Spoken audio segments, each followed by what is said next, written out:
산상순 필기노트 다 가져오셨죠? 산상순 필기노트. 이거 없는 분. 첫 번째 시간이 가장 중요한 거거든요. 지난주에 빠지신 분들은 지난번의 말씀을 여러 번 들으시기 바랍니다. 오늘 것도 마찬가지고. 자, 그래서 1페이지부터 3페이지까지가 지난주에 한 거고, 1페이지부터 3페이지까지 그 알파벳 쓰는 거 연습하라고 숙제를 냈는데, 3페이지 이렇게 보여보세요. 한번. 다 하셨나? 숙제. 3페이지. 네, 열심히 하셨네요. 헬러 알파벳 말하지 않아도 옛날에 그 히브리 알파벳 공부하듯이 잊어버릴만 하면 한번 쭉 읽으면서 쓰고 그렇게 하셔야 됩니다.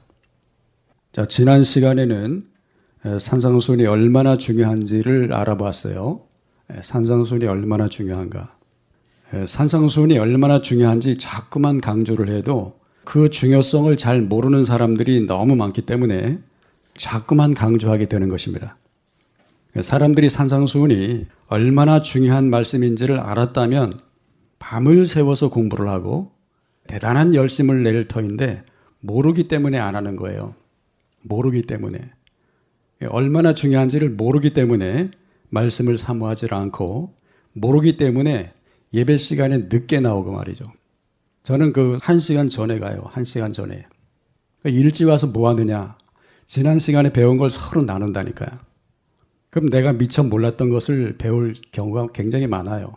서로 말씀을 나누는 거 굉장히 중요하거든요. 여러분도 마찬가지로 일찍 오셔가지고 지난주에 배운 걸 서로 나누면 말이죠. 내가 몰랐던 것을 배우게 됩니다. 아는 거는 더 깊이 알게 되고 말이죠. 예배 시간에 일찍 나오는 게 참 중요해요, 여러분. 우리가 모르기 때문에 말씀에 집중을 하지 않고 모르기 때문에 열심을 내지 않는 거예요. 저는 여러분이 산상수훈이 얼마나 중요한지를 가슴 깊이 통감하고 더 열심을 내기를 바랍니다. 지금까지 여러분의 인생에서 가장 열심히 공부했던 시절, 그 시절이 언제죠? 고등학교 3학년 때입니까? 그때보다도 더 열심을 내시기 바랍니다. 예수님의 공생의 기간이 3년이고 또 제자들이 예수님을 따르면서 동고동락했던 그 때가 3년이고 바울이 사도의 직분을 감당하기 위해서 아라비아 사막에 들어가서 말씀 훈련에 정진했던 때도 3년입니다. 그리고 바울이 에베소 교회에 머물면서 눈물로 각 사람을 훈계하며 말씀을 가르치던 때도 3년이에요. 그러므로 여러분이 적어도 3년, 적어도 말씀을 이 3년 정도 제자들이나 또 사도 바울과 같이 열심을 낸다면 처음에는 내가 말씀을 쫓아가는 것 같은데 나중에는 진리의 말씀이 나를 이끌어가고 나중에는 그 말씀과 동행하는 나를 발견하게 될 것입니다. 우리가 지난 시간에 살펴봤듯이 산상수훈은 하나님이신 그분이 직접 오셔서 구약의 율법은 이런 뜻이다라고 자세히 풀어서 설명해 주신 말씀이기 때문에 이 산상수훈을 모르면 성경 전체를 모르는 것과 같다 그랬어요. 산상수훈을 모르면 성경을 모르는 것과 같아요. 율법을 자세히 풀어서 설명한 것이 산상수훈이라고 하니까 그러면 율법은 무엇이고 산상수훈은 뭡니까? 이렇게 또 질문하는 사람이 있으니까 다시 한번 표를 보면서 성경에 어떤 구조로 되어 있는지 알아보겠습니다. 나눠드린 프린트의 그 표를 보세요. 우리가 여러 번 한 거거든요. 여러 번. 자, 성경을 옛날에는 성경전서라 그랬어요. 성경전서라고 하는 말은 경이 있고 서가 있다 그런 말이에요. 경이 바로 하나님의 말씀이고 서는 하나님의 말씀을 받은 사람들이 그 말씀을 깨닫고 알게 된 사람들이 전하고 가르치는 말을 적어 놓은 게 서예요. 그러니까 경이 중요합니까? 서가 중요합니까? 경이 중요하죠. 경이. 예? 본질을 알아야지 얘기를 해줄 거 아니에요. 자, 경이 하나님의 말씀이고 서는 그 말씀을 깨달은 사람들이 전하는 것을 기록한 게 서라니까요. 그러니까 경이 중요하죠. 그죠? 경을 알면 서를 알 필요도 없는 거예요, 사실은. 그렇기 때문에 하나님의 말씀인 경을 모르면서 서를 논한다고 하는 것은 어불성설이에요. 말도 안 되는 얘기라고요. 거기 표를 보시면 구약은 창세기부터 신명기까지가 경이고 여호수아서부터 말라기까지가 서입니다. 창세기는 하나님께서 하늘의 진리를 가르쳐 주신 내용인데 이거를 원복음이라 그래요. 원복음, 오리지널 텍스트, 원복음. 창세기가 가장 중요하거든요. 이게 진짜 복음의 말씀이에요. 창세기. 그런데 우리는 땅에 사는 존재이기 때문에 하늘의 진리를 잘 알지 못합니다. 그래서 하나님은 땅에 있는 것으로 자세히 설명해 주셨는데 그것이 바로 율법이에요. 자, 율법이라고 하는 말은 율례와 법도를 줄여서 한 말인데 율법을 간단히 말하면 십계명입니다. 십계명. 자, 이거를 깨달은 선지자들이 전한 말씀이 바로 여호수아서부터 말라기까지예요. 자, 선지자들이 전한 말씀이라고 해서 이거를 선지서라 그래요. 선지서. 자, 하나님이 직접 말씀한 것이 중요합니까? 선지자들이 전한 말씀이 중요합니까? 어떤 게 중요해요? 경이 중요하죠. 경. 경을 모르면서 설을 말하면 안 된단 말이에요. 자, 그렇기 때문에 율법을 모르면서 선지서를 논한다면 이것도 역시 말도 안 되는 얘기예요. 자, 신약을 보면 신약은 마태복음부터 요한복음까지가 경이고 또 사도행전부터 계시록까지가 서예요. 마태, 마가, 누가복음은 내용이 비슷합니다. 같은 관점에서 봤다고 그래서 공관복음이라고 그래요. 공관복음. 같은 관점에서 봤다. 공관복음. 그리고 요한복음은 내용은 비슷하지만 조금은 다른 관점에서 말씀을 봤어요. 그래서 공관복음과 요한복음을 합쳐가지고 사복음서라 그래요. 사복음서. 이 사복음서가 경입니다. 하나님의 말씀. 그런데 이 산상수는 어디에 있느냐? 산상수는 공관복음인 마태, 마가, 누가복음에 다 들어있는데 마태복음이 비교적 잘 정리를 해놨기 때문에 우리는 마태복음 5장, 6장, 7장 여기에 기록된 산상수의 말씀을 공부하는 것입니다. 자, 마태복음 5장부터 7장까지 이 산상수는 예수님이 직접 오셔서 구약의 율법은 이런 뜻이다 라고 자세히 설명해 주신 말씀이에요. 율법이 뭐라 그랬습니까, 여러분? 율법이 뭐예요? 출애굽기부터 신명기가 율법이라 그랬죠? 그죠? 율법은 또 뭡니까? 원복음은 하늘의 진리를 설명한 말씀인데 하늘의 진리를 모르니까 땅의 것으로 설명한 것이 율법이라고 그랬어요. 율법. 구약의 율법을 간단하게 줄이면 십계명입니다. 십계명. 율법은 여러 가지 계명, 여러 가지 법으로 말씀해 준 거거든요. 율법은 여러 가지 많다 그런 말이에요. 많다. 율법, 율례와 법도. 수많은 율례와 법도를 말해주고 있어요. 율법. 근데 그것을 쭉 추려가지고 핵심을 건지면 십계명입니다. 십계명. 십계명을 설명해 주는 말이에요.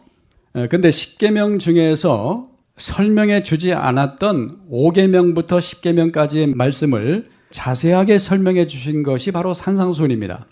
그리고 이 말씀을 잘 배우고 깨달은 사도들이 나가서 복음을 전한 내용들이 바로 사도행전부터 요한계시록까지의 말씀이에요. 그래서 사도행전은 사도들의 행적을 기록한 책이고 또 로마서부터 빌레몬서는 바울이 기록을 했다고 해서 바울서신이라고 그래요. 바울서신.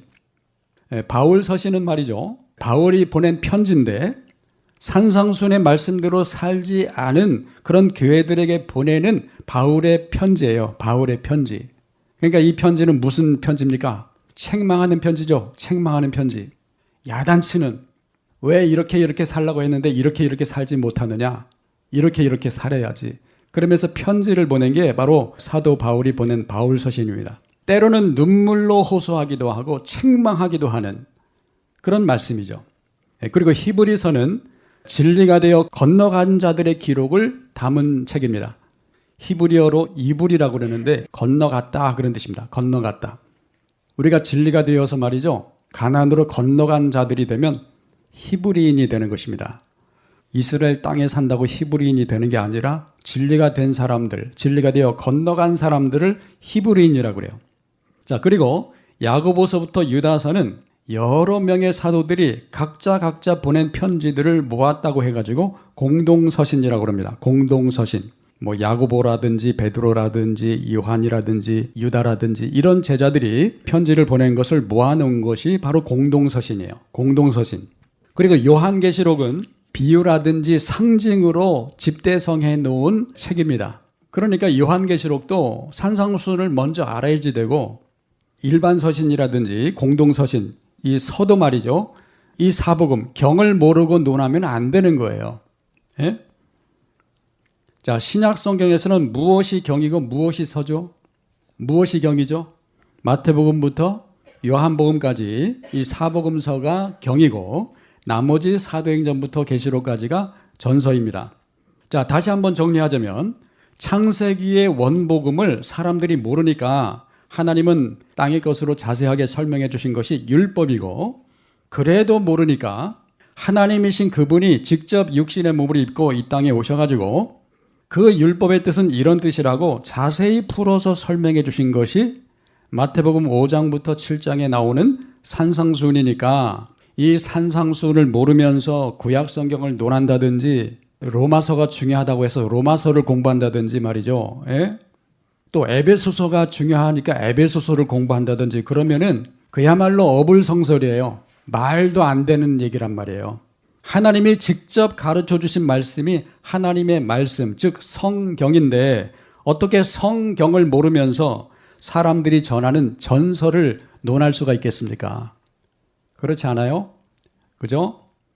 그리고 하나님의 말씀인 성경 전체 가운데서 가장 중요한 핵심을 한 가지만 딱 뽑으라고 한다면 바로 산상수훈이에요. 산상수훈. 산상수훈의 말씀을 잘 배우고 깨달아서 내 안에 확실한 진리의 말씀으로 새겨진 하나님의 마음이 되면, 하나님의 마음과 내 마음이 똑같아지게 되면 하나님은 그런 사람을 구원해요. 내가 진리가 되었다면 그것이 바로 구원의 완성입니다. 구원의 완성. 내가 진리가 된 것이 구원의 완성이고 그런 사람이 구원이 되는 거예요. 그러니까 이 산상수훈이 얼마나 중요합니까? 얼마나. 그런데 오늘날 거의 모든 교회라든지 성도들이 이러한 중요한 사실을 모르기 때문에 말도 안 되는 얘기만 하고 있는 거예요. 경도 모르면서 서만 논하고 있다니까요. 예? 자, 여러분이 산상수훈을 제대로 공부하고 진리를 깨닫게 되었다면 말도 안 되는 진리가 아닌 거짓말, 말도 안 되는 서만 논하는 그런 자리에 가면 그 자리에 있는 것조차도 괴롭고 힘들어서 그 자리를 박차고 나와야 돼요. 진리를 계속 배우면서 이 말씀도 맞고 저 말씀도 맞고, 그러면은 산상수훈을 모른다는 얘기예요. 산상수훈을 제대로 알고 깨닫고 배운 사람 말이죠. 다른 말씀은 들을 수가 없어야 돼요. 그렇지 않습니까, 여러분? 진리와 비진리가 어떻게 하나가 될 수가 있겠습니까? 옛날에 미국이 남북으로 갈라져서 남북 전쟁이 일어났을 때 한 농부가 전쟁에 나가지를 않고 꾀를 냈어요. 그 윗도리는 북군 복장을 하고 아랫도리는 남군 복장을 해가지고 북군이 쳐들어오면은 윗도리를 보고서 총을 안 쏘게 될 것이고, 또 남군이 오면은 아랫도리 복장을 보고 총을 안 쏠 것이라고 생각을 했습니다. 근데 북군과 남군이 양쪽에서 몰려오는 그 격전지에서 이 농부는 전쟁의 한복판에서 이리 가지도 못하고 저리 가지도 못하는 그런 상황을 만나게 됐는데, 남군과 북군이 들이닥쳤을 때 양쪽에서 쏘는 총을 수없이 맞아서 죽고 말았어요. 왜 그랬을까요? 북군은 남군 복장을 보고 총을 쏘고, 예? 남군은 북군 복장을 입은 걸 보고서 총을 쏜 거예요. 여러분, 진리를 안다고 하는 사람이 비진리의 자리에 앉아서 버젓이 말씀을 들으면서 그 말씀이 은혜롭다고 느낀다면은 그 자리에 있는 것 자체가 바로 진리를 모른다는 것을 증명하는 거예요. 그 말씀은 도저히 듣지 못할 거짓 말씀이기 때문에 그 자리에 있다고 하는 것이 너무나도 괴롭고 힘들어서 자리를 박차고 나와야지 정상이에요. 이해가 되시죠? 빛과 어두움이 어떻게 사귐이 되고 진리와 비진리가 어떻게 섞여서 하나가 될 수가 있겠습니까? 다른 것은 다 양보를 해도 진리의 말씀은 타협의 대상이 아니에요. 한치의 양보도 해서는 안 됩니다. 하나님은 우리가 산상수훈의 말씀을 잘 배우고 깨달아서 내 안에 확실한 진리의 말씀으로 새겨진 그런 하나님의 마음이 된 그런 사람을 구원하십니다. 내가 진리가 되었다면 바로 그것이 구원의 완성이라니까요. 구원의 완성. 그러니까 이 산상수훈이 얼마나 중요합니까? 산상수훈의 말씀에 여러분의 영원한 생명이 달렸다는 사실을 잊지 마시길 바랍니다. 이 말씀이 내 안에 진리로 오롯이 새겨지고 진리의 사람이 되기 위해서 모든 힘과 정성을 다하시기 바랍니다. 방탄소년단이 공연을 하는데 그 공연 보려고 며칠 걸려서 저 머나먼 곳에서 차를 타고 오고 말이죠. 티켓을 구하기 위해서 텐트를 치고 밤을 지새고, 그 노래가 너무 좋으니까 한국말을 다 배우고 그러잖아요. 공연하는 노랫소리만 들어도 함성을 지르고 말이죠. 동작 하나하나 다 따라하고 이 가사를 외워가지고 한국말을 말이죠. 다 따라서 불러요. 따라서. 얼마나 좋았으면은. 여러분, 가수가 부르는 노래에도 이렇게 열심과 정성을 가지고 따르는데 생명으로 인도하는 이 생명의 말씀, 이 하나님의 말씀에 여러분이 과연 어떤 자세와 열심을 가지고 이 말씀을 공부해야 되겠습니까? 할 일 다 하고 말이죠. 시간 남으면 해야지. 이거는 말도 안 되는 얘기예요, 여러분. 산상수훈 필기노트 1페이지부터 3페이지까지 잘 익혀오라고 숙제를 했는데 지난주에 빠진 분들은 처음부터 잘 하시기를 바라고요. 자, 1페이지를 한번 펴보세요. 1페이지. 1페이지에 있는 알파벳송을 한번 불러보죠. 자, 1페이지에 있는 알파벳송. 예수님은 누구신가 라는 찬송가에 가사만 붙인 건데, 자, 한번 불러봅니다. 알파, 베타, 감마, 델타, 엡실론, 제타, 에타, 데타, 이오타, 카파, 람다, 뮤뉴, 크시오, 미크론, 비로, 시그마, 타우, 엡실론, 피키, 푸시, 오메가. 자, 다시 한번 불러보죠. 알파, 베타, 감마, 델타, 엡실론, 제타, 에타, 데타, 이오타, 카파, 람다, 뮤뉴, 크시오, 미크론, 비로, 시그마, 타우, 엡실론, 피키, 푸시, 오메가. 여기 맨 밑에 줄에 피가 2개가 있다 그랬죠? 피. 발음이 똑같아요. 피가 2개가 있는데 앞에 있는 피는 피읍할 때 피고 두 번째 나오는 피는 피읍 히읗이에요. 피흐. 근데 피흐 이렇게 할 수가 없으니까 그냥 피라고 하는 것입니다. 그래서 우리나라 말로는 같이 피라고 불러요. 피라고. 알고 하시면 됩니다. 알고.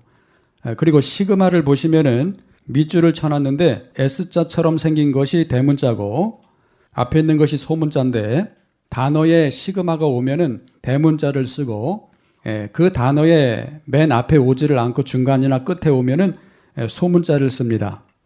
그래서 소문자와 대문자를 구분하기 위해서 같이 써놨습니다. 이 페이지에 보면은 대문자와 소문자가 쭉 나오죠. 대문자는 주로 안 쓰고 이름이라든지 어떤 지명이라든지 그런 걸 쓸 때만 대문자로 쓰고 주로 소문자를 쓰기 때문에 소문자만 우리가 배우는 거예요. 소문자만 알아도 돼요. 대문자는 눈으로 익히고 이런 것이 있구나, 이렇게 쓰는구나, 이렇게 알아만 두시고요. 소문자를 잘 익히시기 바랍니다. 3페이지에 여러 번 볼펜으로 쓰고 연필로 쓰고 빨간 걸로 쓰고 여러 번 쓰시기 바랍니다. 자, 이제 4페이지를 보세요. 4페이지. 대망의 산상수훈 가장 첫 번째 시간이에요. 여러분 주변에 가족이라든지 너무너무 친한 친구가 있잖아요.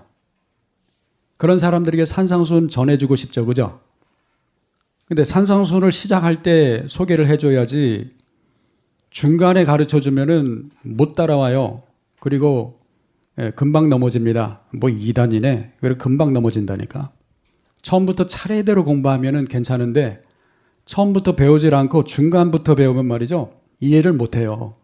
더하기 빼기도 못하는데 어떻게 곱셈을 알고 곱셈을 모르는데 어떻게 기하학을 배울 수가 있겠습니까? 순서가 있거든요. 순서. 그래서 산상수훈을 지금 막 시작을 하니까 정말 자원해서 열심히 해야 될 사람들만 이 말씀을 배워야 돼요. 4페이지에 마태복음 5장 1절 보세요. 예수께서 무리를 보시고 산에 올라가 앉으시니 제자들이 나온지라. 자, 우리말 성경으로 이해를 하면 어떤 말씀이죠? 예수님이 무리를 보시고 산에 올라가 앉으셨다. 그리고 제자들이 나왔다. 그렇게 단순하게 이해가 되죠. 근데 이 속의 뜻은 굉장한 의미가 담겨져 있습니다. 굉장한 의미가 여기에 감춰져 있어요. 그래서 원어를 봐야지만 그 뜻을 알게 됩니다. 자, 원어에 보면 말이죠. 에이돈, 제일 먼저 무리를 보시고, 이 말씀이 가장 먼저 나오죠. 무리를 보시고, 에이돈 데호 오클로스. 히브리어도 사실은 읽지 말라고 모험을 주지도 않았잖아요. 그죠? 읽는 게 중요한 게 아니에요. 그 단어가 뜻하는 의미를 아는 것이 중요하죠. 어떨 때는 이 액센트 때문에 그냥 쓴 것도 있고 액센트대로 쓴 것도 있고 뭐 틀린 게 많이 있지만 그거 개의치 아니하고 그냥 아시기 바랍니다. 그냥. 자, 그래서 여기 보면 무리를 보시고 에이돈 데호 호클로스 그렇게 나오는데 여기 무리라고 하는 단어 보세요. 무리가 뭐죠? 호클로스죠. 이 호클로스라고 하는 단어 앞에 호라고 하는 관사가 붙었어요. 호. 스트롱 코드 3588번 호. 헬라어에서 관사는 호고 히브리어에서 관사는 해입니다. 해. 이 관사를 추적해 보면은 하나님을 뜻하는 데오스에서 비롯됐어요. 데오스가 하나님인데 이 데오스라고 하는 단어에서 왔어요. 그런데 이 사전에서 말이죠. 데오스를 뜻하는 2316번 데오스라고 하는 단어를 클릭하면은 3588번과 같은 의미로 해석을 하고 있어요. 그러니까 이 호라고 하는 관사는 하나님을 뜻하는 단어이고 하나님을 다른 말로 하면은 진리니까 이 호라고 하는 관사는 진리를 뜻하는 말이에요. 진리를 뜻하는. 영어의 더가 관사죠. 더. 이 영어의 더와 비슷한 것인데 오늘날 사람들은 영어의 이 더가 하나님과 연관이 있는 단어다 이렇게 아무도 생각하지 않아요. 그죠? 자, 관사가 뭐냐면은 관사는 주로 명사 앞에 있어가지고 그 명사가 무엇을 뜻하는지 그 명사가 사용되는 의미의 그 방향성을 표시해주는 표시 부호입니다. 그 명사의 방향성, 명사가 무엇을 뜻하는지 말해주는 그런 기호와 같은 거예요. 그러니까 오클로스 그러면 이 오클로스라고 하는 단어 앞에 호라고 하는 관사가 붙었다고 하는 것은 여기서 말하는 무리는 어떤 무리냐? 하나님과 관련된 진리와 관련된 무리라고 하는 것을 알 수가 있어요. 앞으로 그 단어 앞에 호라고 하는 관사가 굉장히 많이 붙어요. 그래서 이거를 가장 첫 번째로 설명하니까 알아두시기 바랍니다. 호는 데오스, 하나님을 뜻하는 단어고 그 하나님은 진리를 의미하니까 이 호라고 하는 관사는 하나님 혹은 진리를 의미하는 단어다. 그런 관사예요. 명사 앞에 붙어가지고 그 명사가 무엇을 의미하는지 그 방향성을 제시해주는 기호와 같은 것이 이 호라고 하는 관사입니다.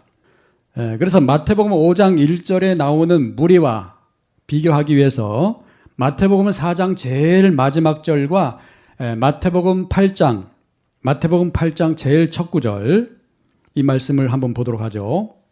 갈릴리와 데가볼리와 예루살렘과 유대와 요단강 건너편에서 수많은 무리가 따르니라. 여기도 무리가 나오죠. 그죠? 자, 그 다음에 마태복음 8장 1절. 마태복음 8장 1절은 산상수훈이 마태복음 5장, 6장, 7장이니까 산상수훈을 마치고 가장 첫 번째 구절이에요. 자, 마태복음 8장 1절 읽어보세요. 예수께서 산에서 내려오시니 수많은 무리가 따르니라. 자, 마태복음 4장 25절과 마태복음 8장 1절에서도 무리가 나오죠. 여기 무리는 호라고 하는 관사가 없습니다. 호라고 하는 관사가 없어요. 뭐라고 표현을 했느냐 하면 수많은 무리라고 그랬어요. 수많은 무리. 그러면 이 사람들은 어떤 무리냐? 수많은 무리인데 이 수많은이라고 하는 단어가 폴리스로 되어 있습니다. 폴리스로 되어 있는데 이 말은 율법을 뜻하는 단어예요. 율법. 그래서 이 사람들은 어디에 속한 사람들이냐? 율법에 속한 사람들이다 그런 말이에요. 이런 뜻을 모르면 단지 우리는 예수님을 따르는 사람들이 많이 있었구나. 수많은 무리들이 따랐구나. 단지 그렇게 생각을 하게 되는데 그런 뜻이 아닙니다. 이 단어는 출애굽기 12장 38절에 있는 말씀과 같은 내용이에요. 헬라어는 히브리어에서 왔기 때문에 그 히브리어를 한번 찾아봐야 됩니다.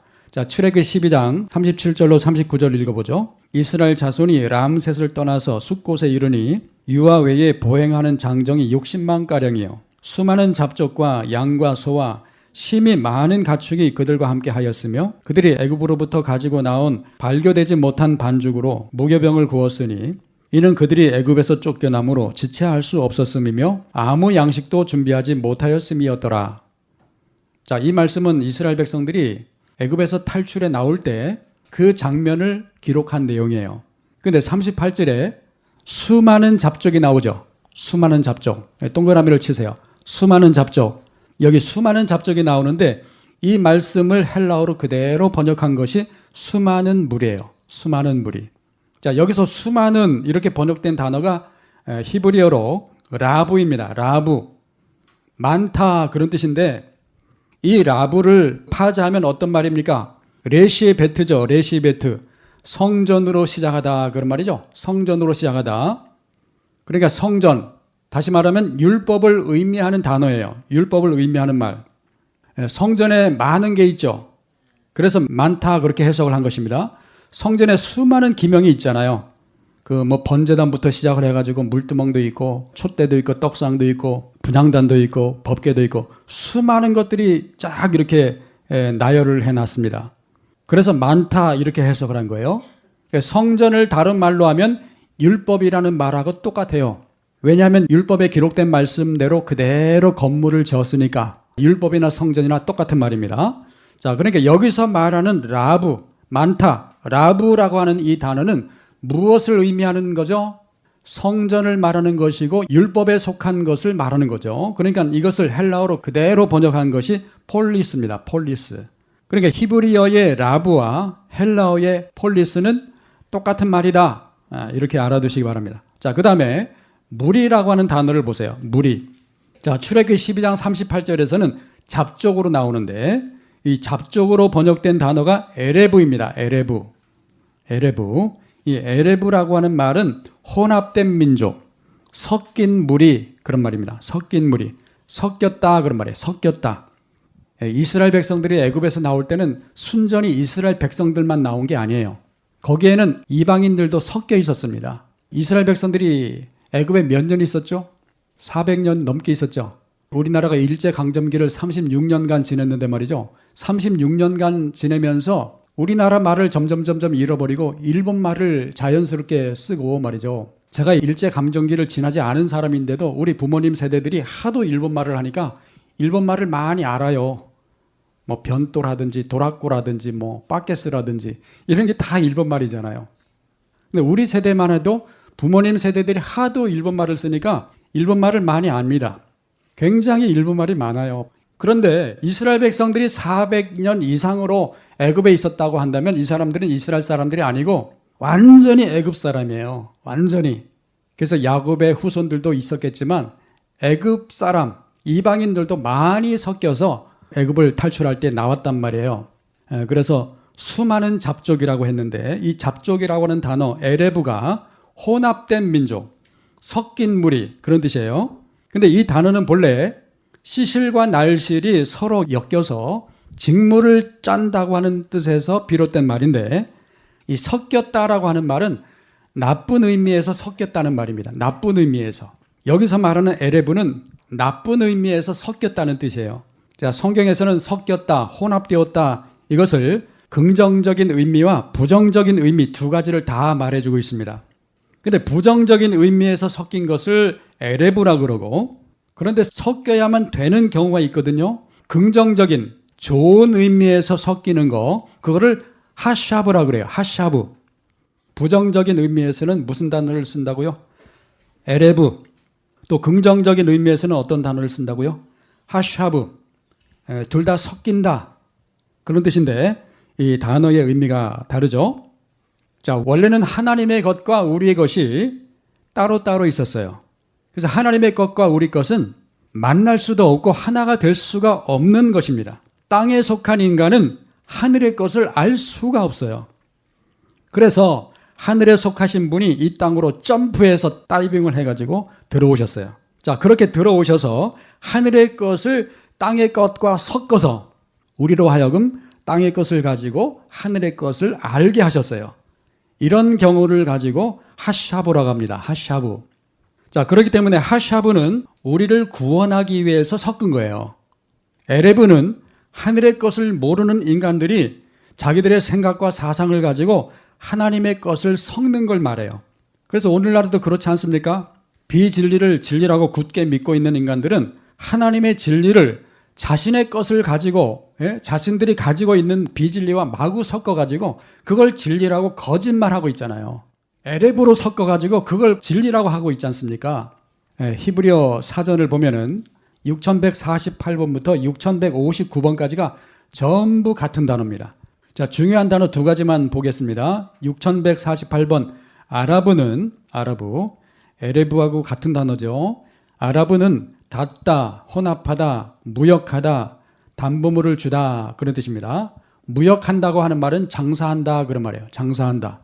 하나님은 장사하는 것을 엄청 싫어하세요. 장사한다고 하는 말은 무슨 얘기냐 하면 진리와 비진리를 섞어서 그걸로 장사한다니까요. 오늘날 말씀을 전하는 사람들이 그렇게 하고 있지 않습니까? 자기가 가지고 있는 그 비진리를 하나님의 진리와 마구 섞어가지고 무역하고 있잖아요. 장사하고 있잖아요. 하나님은 그 장사꾼들을 엄청 싫어해요. 그래서 요한계시록에서는 그 장사꾼들이 망하는 그런 장면이 나옵니다. 그냥 세상에서 장사하는 장사꾼 얘기하는 게 아니에요. 진리를 비진리와 섞어서 전하는 사람들을 말하고 있는 것입니다. 자, 그 다음에 6153번 에레브는 밤이라는 뜻입니다. 밤. 자, 창세기에 보면은 밤이 되고 아침이 되니 첫째 날이더라, 둘째 날이더라, 뭐 이런 게 있죠. 그때 말하는 밤이에요. 밤. 자, 단어를 파악해 보세요. 아인 레시 베트. 아인은 보다 그런 말이고, 레시는 시작하다, 베트는 성전이니까 보이는 성전으로 시작하다 그런 말이에요. 보이는 성전으로 시작하다. 이거를 뭐라고 해석을 했습니까? 혼합하다, 섞다, 밤, 뭐 여러 가지로 해석을 하고 있습니다. 자, 그러니까 수많은 잡족이라고 하는 말은 밤에 속한 무리란 뜻이에요. 섞여진 무리, 밤에 속한 무리. 여기서 섞다라고 하는 말은 부정적인 의미라고 그랬죠. 그죠? 섞여진 무리들, 밤에 속한, 율법에 속한 무리라는 뜻입니다. 이거를 그대로 헬라어로 번역한 것이 바로 수많은 무리예요. 수많은 무리. 폴리스. 자, 그러니까 이러한 밤에 속한 무리들에게 산상수훈을 보면은 누가 오셨죠? 누가 오셨죠? 밤에 속한, 섞인 무리들, 율법에 속한 그 무리들에게 섞이지 않은 분, 진리 되신 분, 빛 되신 분이 오신 거예요. 자, 그래서 마태복음 4장 16절에 보면은 흑암에 앉은 백성이 큰 빛을 보았고 사망의 땅과 그늘에 앉은 자들에게 빛이 어떠다 이렇게 말씀을 하고 있어요. 오늘 우리가 진리를 모르는 밤에 속한 사람들이라고 한다면 이 빛이 나에게 광명한 빛이 비칠 때 그 빛을 결코 놓쳐서는 안 됩니다. 오늘 산상수훈을 시작하는 이 첫 주일인데 집에서 딱 나오니까 햇빛이 얼마나 강렬한지, 야, 광명한 빛이 비치는구나. 그런 짜릿한 전율을 느꼈어요, 저는. 눈이 부시게 광명한 새빛이 비치더라니까요. 날씨조차도 이렇게. 자, 그러니까 마태복음 4장에 그 마지막 절에 나오는 수많은 무리, 이 수많은 무리는 밤에 속한 무리, 율법에 속한 무리들을 말하는 것인데 산상수훈을 시작하는 마태복음 5장 1절에는 그런 의미가 아니었죠. 수많은 무리, 폴리스 오클로스가 아니라 무리라고 하는 단어 앞에 뭐가 붙었어요? 호라고 하는 관사가 붙어서 그 무리들, 여기서 호라고 하는 관사는 하나님을 뜻하는 단어이고 진리를 의미한다 그랬어요. 진리를 의미한다. 자, 그러니까 산상수훈의 말씀을 듣기 위해서 이제 산으로 올라갔는데 그 산으로 올라가기 전에는 어떤 무리였어요? 4장 마지막 절에 수많은 무리들, 밤에 속한 무리가 따랐었고 산에 올라가 보니까 수많은 무리가 아니라 그 무리가 있었던 거예요. 그 무리. 다시 말해서 하나님은 산상수훈을 듣기 위해서 온 사람들, 산상수훈에 속한 사람들을 그 무리, 하나님 편에 속한 무리, 진리 편에 속한 무리라고 구별해 놓고 있다는 것을 알 수가 있어요. 하나님은 지금 이 자리에 있는 사람들을 구별해 놓은다니까요. 예? 다시 말해서 이 사람들은 하나님이 특정한 사람들이에요. 특별히 구별해서 정해 놓은 사람들이에요. 어떻게 만들려고? 진리의 사람으로 만들려고. 자, 그 무리는 어디에서 왔죠? 그 무리는 수많은 무리들 속에서 왔죠. 그죠? 다시 말해서 수많은 무리들 가운데 있었지만 그 무리 가운데로 나와야지만이 산상수훈을 들을 수 있는 대상이 되는 것입니다. 산상수훈의 말씀이 너무너무 중요하다는 사실을 가슴 깊이 통감한 사람은 이 진리의 말씀을 사모하게 됩니다. 간절히 사모해야 돼요, 여러분. 이 진리의 말씀이 생명인 것을 아는 사람들은 이 말씀을 전할 때 얼마나 그 말씀을 사모해야 되겠어요, 여러분. 이 말씀은 아무나 들을 수 있는 말씀이 아니거든요. 다 들었다고 할지라도 수많은 무리들 가운데로 다시 돌아가는 사람들이 수두룩해요. 그 무리 가운데 있다가 수많은 무리들 가운데로 다시 가는 사람이 있다니까. 목사님들 중에도 그런 사람들이 수두룩하고 말이죠. 말씀을 듣기만 해서 뭐 하겠어요? 말씀을 듣기만 해서. 여러분이 그 무리가 되어야지 수많은 무리 속에 속한 사람이 되면 안 됩니다. 자, 마태복음 5장부터 7장은 산상수훈의 말씀이고, 산상수훈을 마치고 이제 마태복음 8장 1절을 보세요. 마태복음 8장 1절. 예수께서 산에서 내려오시니 누가 따랐습니까? 수많은 무리가 따르니라 그랬죠. 자, 예수님이 산에서 내려오시니, 즉 산상수훈을 마치고, 그 산이라고 하는 말은 성전을 말합니다. 예루살렘 성전. 그 성전에서 내려오셨는데 그랬더니 다시 수많은 무리가 따랐어요. 여기서 말하는 수많은 무리는 많은 사람들이 따랐다는 얘기가 아니라 바로 밤에 속한, 율법에 속한 사람들을 말하는 거예요. 그러니까 이 사람들은 항상 어디에 있는 거예요? 산 아래에 있죠. 그죠? 산 아래에. 수많은 무리들은 항상 산 아래에 있습니다. 자, 모세가 십계명을 받으러 올라갈 때 모세만 홀로 산에 올라갔고, 산 아래에 있는 수많은 무리들은 절대로 올라오지 못하게 했어요. 올라오면 죽는다 그랬어요. 다시 말해서 그 당시에 그 무리에 속한 사람은 모세 한 사람, 딱 한 사람밖에 없고 나머지는 전부 수많은 잡족, 밤에 속한 사람들이었단 말이에요.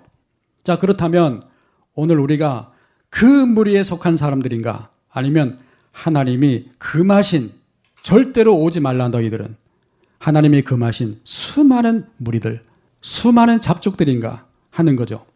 말씀을 들으러 산에 올라온 사람들은 그 무리라고 했고, 말씀을 듣지 못하고 산 아래에 있는 사람들은 수많은 무리예요. 자, 그러니까 산에 올라가기 전에는 수많은 무리가 따랐고, 산에 올라가서는 그 무리가 따랐는데, 다시 산상수훈의 말씀을 다 마치고 산에 내려가니까 수많은 무리가 다시 따랐던 것입니다. 그리고 마태복음 8장 이후에는 표적이나 기적이나 비유의 말씀으로 가르쳐 주었습니다. 표적이나 기적이나 비유의 말씀은 왜 가르쳐 준 거죠? 왜? 누구를 위해서? 그 무리를 위해서 그런 거죠. 그 무리를 위해서. 산상수훈의 말씀을 잘 배웠던 그 무리를 위해서 마태복음 8장 이후에는 표적이나 기적이나 비유의 말씀을 가르쳐 준 것입니다. 자, 그러면 그 무리들은 표적이나 기적이나 비유의 말씀을 어떤 관점에서 보게 될까요? 어떤 관점에서? 산상수훈의 관점에서 보게 되겠죠. 그죠? 그런데 그 무리에 속하지 않은 수많은 무리들은 표적이나 기적이나 비유의 말씀을 어떤 관점으로 보게 될까요? 어떤 관점에서? 자기들의 율법의 관점에서, 그죠? 비진리의 관점에서 보게 되겠죠. 그죠? 전혀 다른 차원의, 전혀 차원이 다른 관점으로 보게 되는 것입니다. 그렇기 때문에 산상수훈을 모르는 사람들은 성경에 나오는 비유나 표적이나 기적의 사건들은 어떻게 봐요? 어떻게? 예? 인간의 눈으로 본다니까요.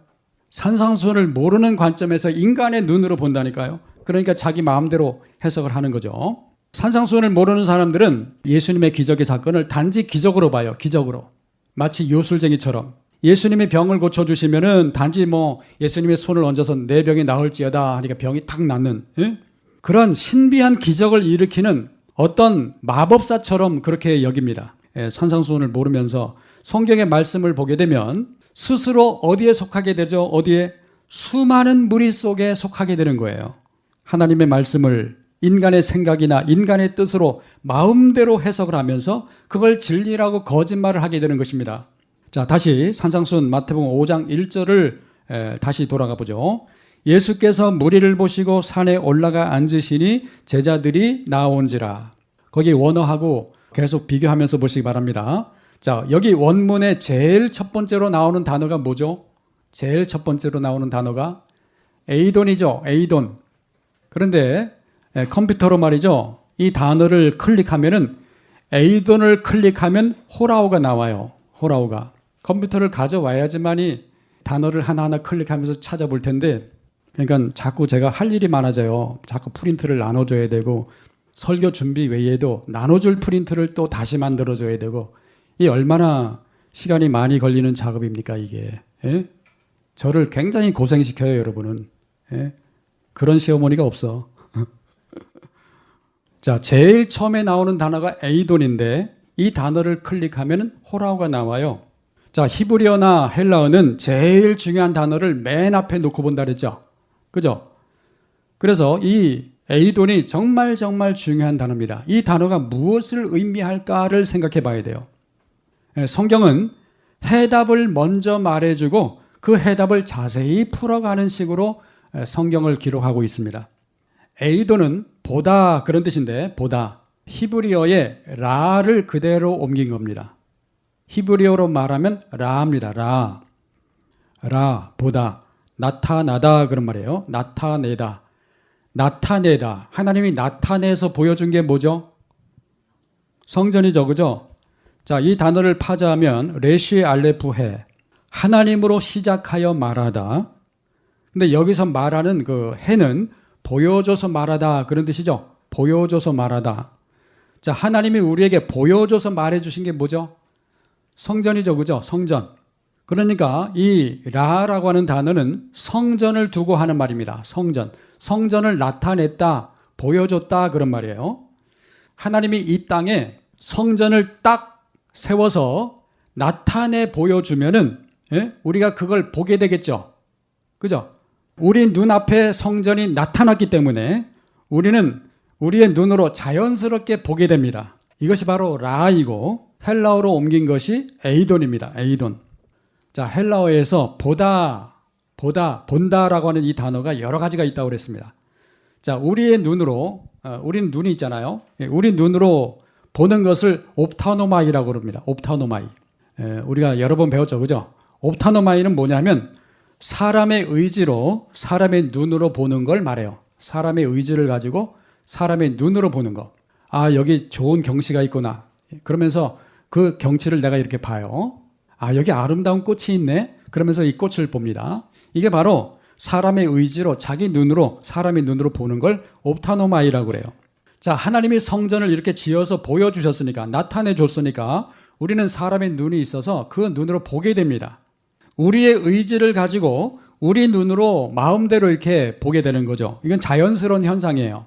옵타노마이는 자연스러운 현상입니다. 그걸 뭐라고 하지 않아요. 그런데 내 마음대로 보면 성전을 누구 마음대로 해석하게 되죠? 누구 마음대로? 내 마음대로 해석하게 되는 거예요. 내 마음대로. 이것이 바로 옵타노마이예요. 옵타노마이. 사람의 눈으로 보는 건 좋은데 사람의 눈으로 봤기 때문에 사람의 눈으로 해석해요. 그죠? 자, 내 마음대로 성전을 해석한다면 하나님이 우리에게 성전을 왜 주셨는지, 왜 보여주셨는지 그 속에 감춰진 뜻을 모르게 됩니다. 진짜를 모르고 가짜만 알게 돼요. 겉으로 나타난 가짜만 알게 돼요. 오늘날의 사람들이 성경 말씀을 말이죠. 전부 다 옵타노마이로 봐요. 옵타노마이. 그래서 겉만 보고 속을 볼 줄 모릅니다. 그죠? 사람들이 전부 옵타노마이로 본다니까요. 그래서 사람의 마음대로 해석을 해요. 그래서 사람마다 전부 다른 뜻으로 말을 합니다. 말씀을 전하는 사람들이 보는 눈이 다 다르니까 해석도 전부 다르게 해석을 해요. 예? 이게 옵타노마이예요. 자, 진리의 말씀은 하나인데 왜 사람마다 전부 다르게 해석을 해야만 됩니까? 안 되잖아요, 그건. 그죠? 사람들은 저마다 자기가 만난 하나님이 다 달라요. 경험하고 체험하고 어떤 사람은 꿈을 꾼 걸 가지고 하나님을 얘기하고 말이죠. 자기가 경험하고 체험한 것이 다르기 때문에 전부 다르게 말을 해요. 자, 이것이 바로 옵타노마이입니다. 옵타노마이로 보면은 진짜를 볼 수 없고 전부 가짜가 되고 맙니다. 가짜가 돼요. 자, 불행히도 우리는 인간이기 때문에 사람의 눈으로 볼 수밖에 없는 옵타노마이의 눈을 가지고 있어요. 근데 하나님은 이거를 뭐라고 하지는 않습니다. 이거 지극히 당연한 거니까. 하나님은 우리가 옵타노마이로 볼 줄 알고 있어요. 그래서 사람의 눈으로 볼 수밖에 없는 사람들에게 하나님의 눈으로 볼 수 있는 그런 훈련을 시키는데 이것이 바로 불레포입니다. 불레포. 지금 우리가 산상수훈을 공부하는 것도 불레포의 훈련을 하는 거예요. 하나님의 눈으로 볼 수 있는. 사람의 눈이 아니라 이제는 하나님의 눈으로 볼 수 있는 훈련. 불레포의 훈련이거든요. 자, 불레포의 훈련을 통해서 하나님의 뜻을 알게 됩니다. 아, 이게 그런 뜻이었구나. 그래서 그 속에 감춰진 뜻을 알게 되면 그거를 호라오라 그래요. 호라오. 자, 본다라고 하는 단어가 그래서 네 가지가 있는 거죠. 자, 헬라어로 보면은 그것이 무엇을 의미하는지를 우리가 알 수가 있지만은 우리말 성경은 전부 다 본다, 보다 이렇게 해석을 해놨기 때문에 무슨 뜻인지를 알아보지 못하게 되어 있습니다. 그렇지 않겠습니까? 예? 전부 다 보다라고 해석을 했기 때문에 블레폰지, 호라온지, 에이돈인지, 옵타노마인지 모르게 돼 있단 말이에요. 한글로 보면은 모르게 돼 있습니다. 감춰진 뜻을. 자, 그런데 마태복음 5장 1절 제일 첫 번째로 나오는 단어가 에이돈으로 나옵니다. 에이돈. 나타내서 보는 걸 말해요. 성전을 이렇게 나타냈죠? 그걸 보는 거예요. 에이돈. 에이돈의 목적은 뭐죠? 호라오로 보게 하려고 하는 거죠.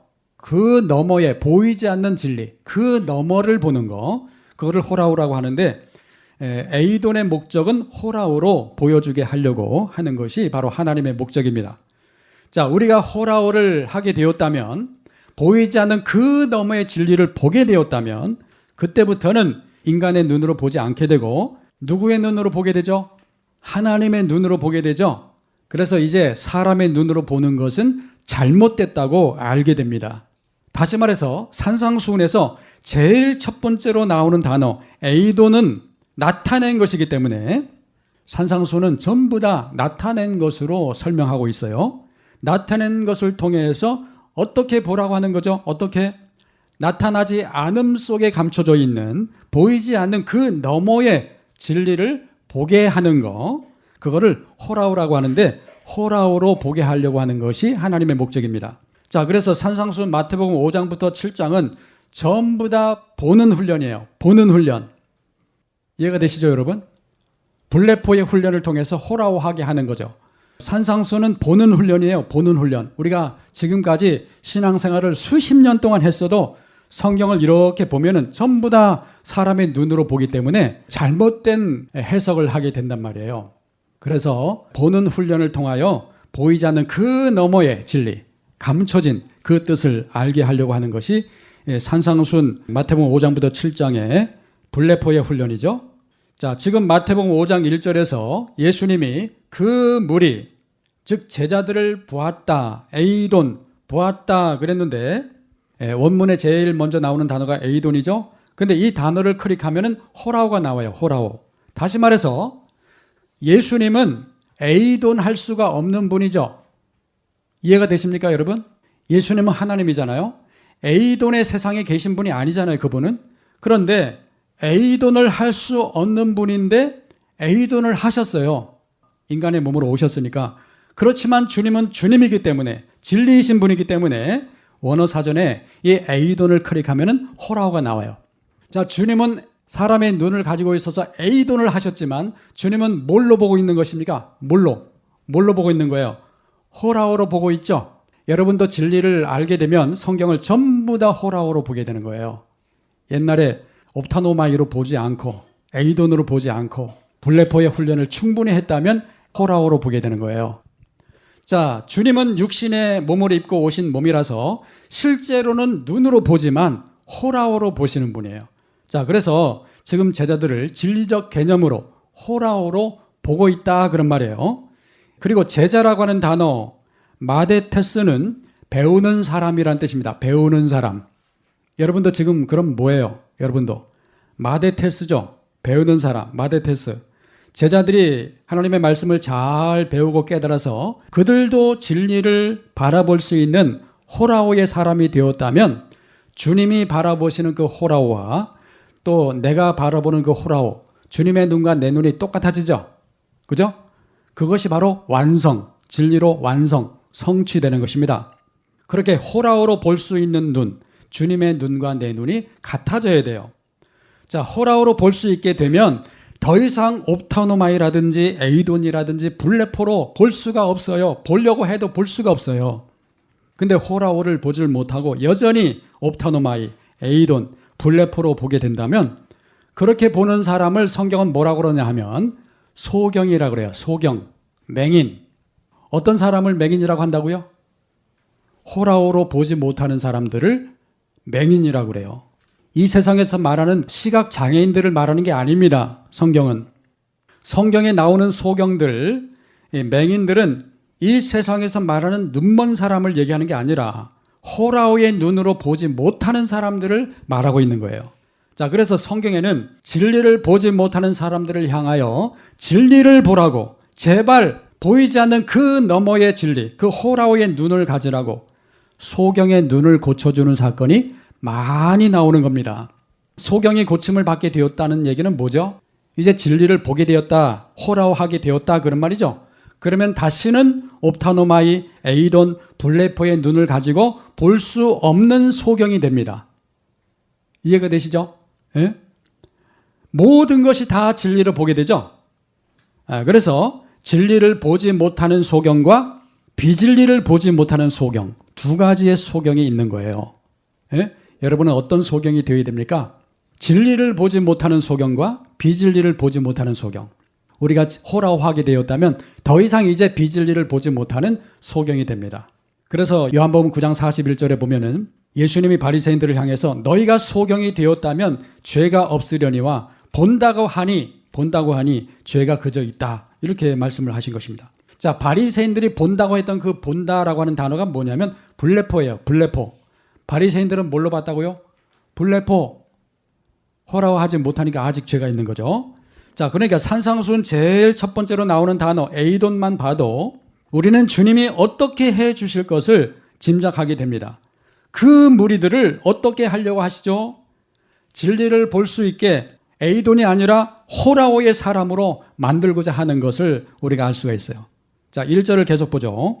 예수께서 무리를 보시고 산에 올라가 앉으시니, 자, 이 말씀은 단순히 산에 올라가 앉으셨다 그런 말이 아니고 여기서 말하는 산, 호로스는 말이죠. 이 단어를 추적해 보면은 3733번과 유사하다 이렇게 나와요. 3733번은 홀리스인데 새를 말합니다. 새. 그리고 스트롱 코드 3772번 우라노스를 보면은 이 우라노스가 하늘이죠. 하늘을 다른 말로 하면 성전인데 알아두세요, 여러분. 우라노스가 단수면은 성전, 복수, 쌍수면은 진리가 된 사람들을 말해요. 3절에서 다시 나오는데 우라노스가 단수면은 성전을 말하는 것이고 쌍수로 나오면은 진리가 된 사람들, 하늘들, 진리가 된 사람들을 말하는 것입니다.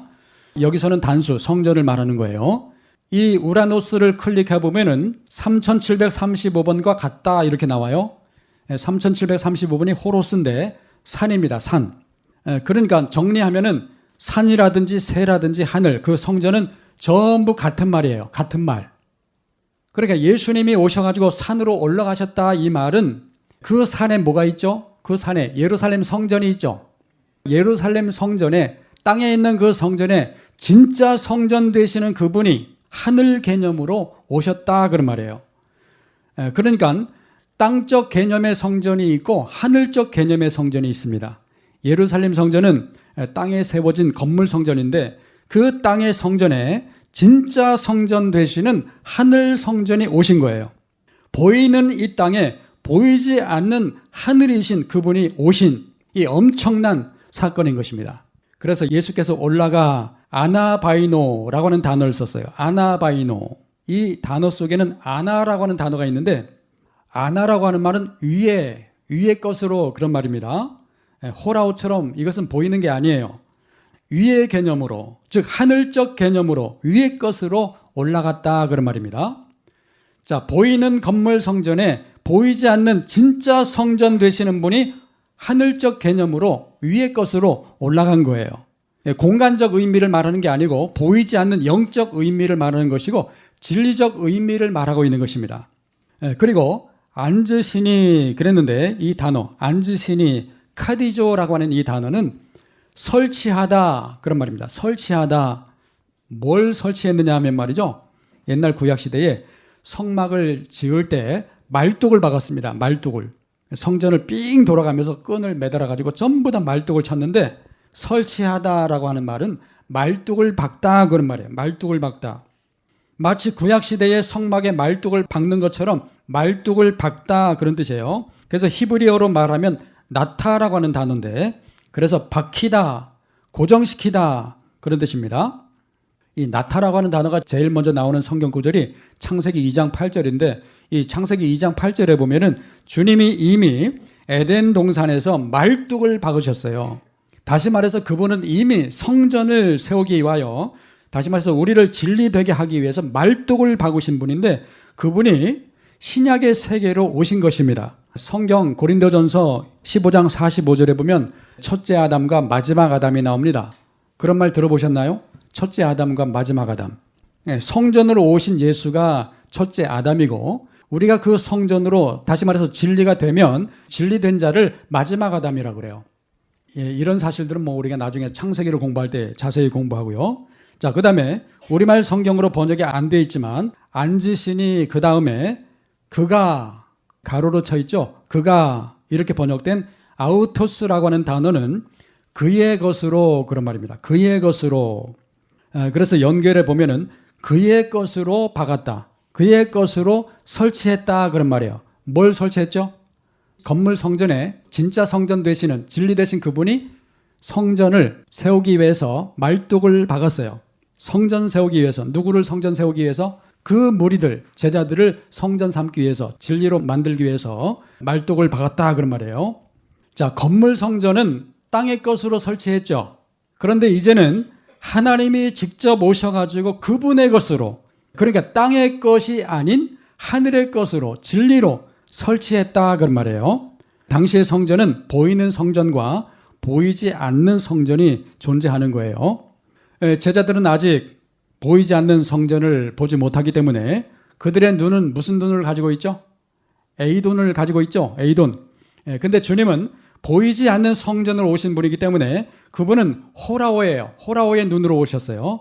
그래서 제자들이 A돈으로 호라오 할 수 있게 되면 산상수훈의 말씀은 이제 성공하게 되는 것이고 보지 못하면 그 무리가 아니라 어디 무리로 다시 돌아가죠? 수많은 무리로 다시 돌아가는 거예요. 가룟 유다가 그랬잖아요. 가룟 유다가 그 무리 속에 있다가 수많은 무리로 다시 갔잖아요. 예? 자, 그 다음에 그에게 나아온지라 그랬는데 여기 가로친 부분이 해석이 안 된 부분이에요. 그에게 아우토스라고 하는 단어가 역격으로 되어 있기 때문에 그 안에서 그런 말입니다. 그 안에서. 여기서 말하는 그는 누구를 말하죠? 예수 그리스도를 말하는 거겠죠? 그래서 그 안에서 나왔다. 그 안에서 나왔다 그런 말이에요. 이 말은 단지 성전으로 나왔다 그런 말이 아니고 공간적 성전을 말하는 게 아닙니다. 그 안에서 나왔다. 진리적 개념, 보이지 않는 영적 개념을 말하는 것입니다. 그렇게 나온 사람들이 누구냐? 바로 제자들이에요. 제자들.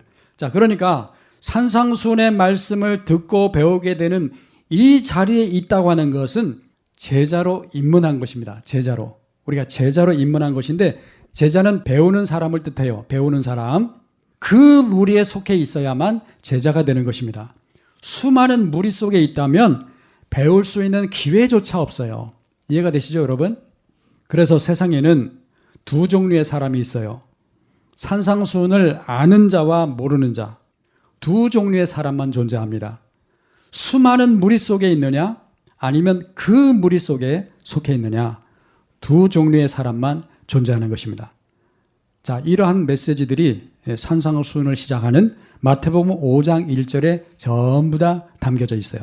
자, 오늘은 여기까지 하죠.